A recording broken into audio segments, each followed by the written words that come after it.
어머니, 저희가 비법을 찾아왔어요. 그래? 무슨 비법이길래? 구독이랑 좋아요만 누르면. 세상에 다 알려준다고? 네, 얼른 누르세요. 흔적책방 지금 구독해주세요. 준호는 35세 처음으로 결혼을 진지하게 생각했습니다.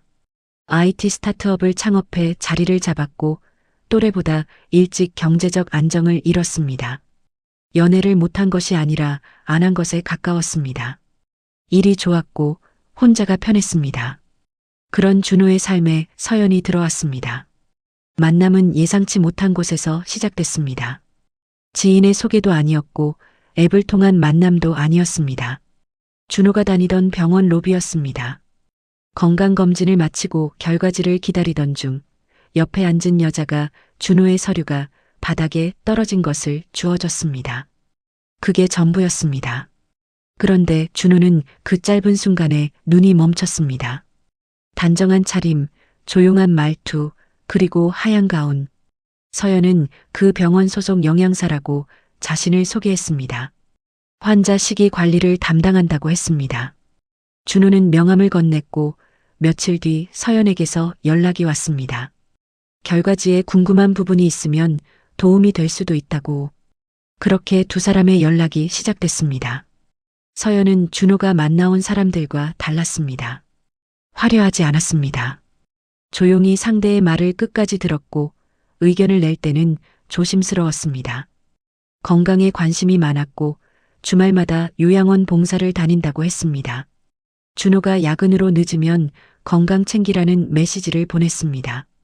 준호의 부모는 서연을 처음 보고 마음에 들어 했습니다. 조신하다고, 속이 깊어 보인다고, 2살 연상이라는 점도 오히려 장점으로 봤습니다. 우리 아들을 잘 챙겨줄 거라고. 준호도 서연의 집에 인사를 갔습니다. 서연의 아버지는 대학에서 식품 영양학을 가르치는 교수였습니다. 어머니는 오랫동안 보건소에서 일한 분이었습니다. 두 분 모두 말씀이 적고 품위가 있었습니다. 집안은 깔끔했고 서재에는 전공 서적이 가득했습니다. 서연의 방에는 영양사 면허증 액자가 걸려 있었고 병원 가운이 옷걸이에 단정하게 걸려 있었습니다.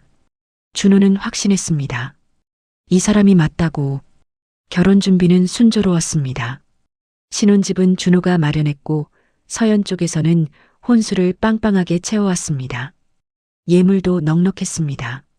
서연의 부모가 외제차도 선물로 보태줬습니다. 준호 부모는 이런 집안이 어디 있냐고 했습니다. 결혼 후 1년 뒤 아이가 태어났습니다. 아들이었습니다. 서연은 출산 후에도 일을 이어갔습니다. 두 사람 모두 벌이가 있었고 육아도우미를 쓰는데 부담이 없었습니다. 주변에서 보기 좋다고 했습니다. 준호도 그렇게 생각했습니다. 결혼을 참 잘했다고. 그 생각이 무너진 건 퇴근 후 집 문을 열었을 때였습니다. 아무도 없었습니다. 아이도 서연도 육아도우미도. 준호는 처음엔 마트에 잠깐 나갔나 싶었습니다. 전화를 걸었습니다. 수신 불가였습니다. 다시 걸었습니다. 똑같았습니다. 육아도우미에게 연락하니 자신도 갑자기 오늘부터 출근하지 말라는 연락을 받았다고 했습니다. 준호는 장인에게 전화했습니다. 없는 번호였습니다. 장모에게도 걸었습니다. 없는 번호였습니다. 손이 떨렸습니다. 서연의 직장 병원에 연락했습니다. 그 이름의 영양사는 없다고 했습니다.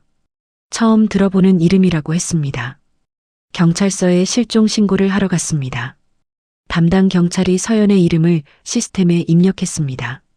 그리고 잠시 후 화면을 돌려 보여줬습니다. 지명 수배자였습니다. 사기, 횡령, 문서 위조. 죄목이 여럿이었습니다.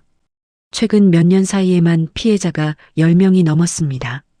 그리고 그 방식은 매번 비슷했습니다. 전문직 여성으로 위장하고 안정적인 남성에게 접근하고 신뢰를 쌓은 뒤 사라지는 것이었습니다. 준호는 그 자리에서 한동안 움직이지 못했습니다. 나중에 밝혀진 사실들이 하나씩 무너지듯 쏟아졌습니다. 서연은 영양사가 아니었습니다. 면허증은 위조된 것이었습니다. 병원 가운은 인터넷에서 구입한 것이었습니다. 결혼식 때 인사를 왔던 부모, 교수라고 했던 아버지, 보건소에서 일했다는 어머니, 모두 서연이 고용한 사람들이었습니다. 혼수와 외제차도 처음엔 고가 대출을 끼고 들여온 것이었고 그 대출을 갚지 못하면서 돌려막기를 하다가 결국 잠적한 것이었습니다. 준호의 부모에게도 이미 접근한 상태였습니다. 목돈을 투자하면 2배로 돌려주겠다고 했고 부모는 서류를 검토하던 중이었습니다. 며칠만 늦었어도 그 돈까지 사라졌을 것이었습니다. 병원 로비에서의 첫 만남도 우연이 아니었습니다. 서연은 사전에 준호의 SNS를 분석했습니다. 다니는 병원, 건강검진 날짜, 루틴. 그 정보를 바탕으로 로비에서 기다렸고 서연이 준호를 고른 순간부터 이미 시작된 것이었습니다.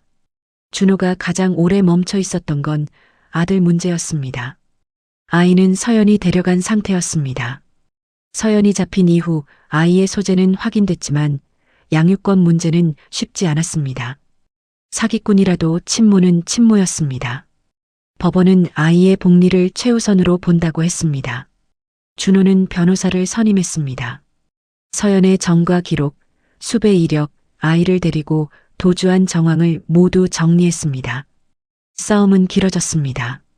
처음부터 아무 흠도 없어 보이는 상대, 분에 넘치는 행운처럼 느껴지는 만남, 모든 조건이 딱 맞아 떨어지는 상황.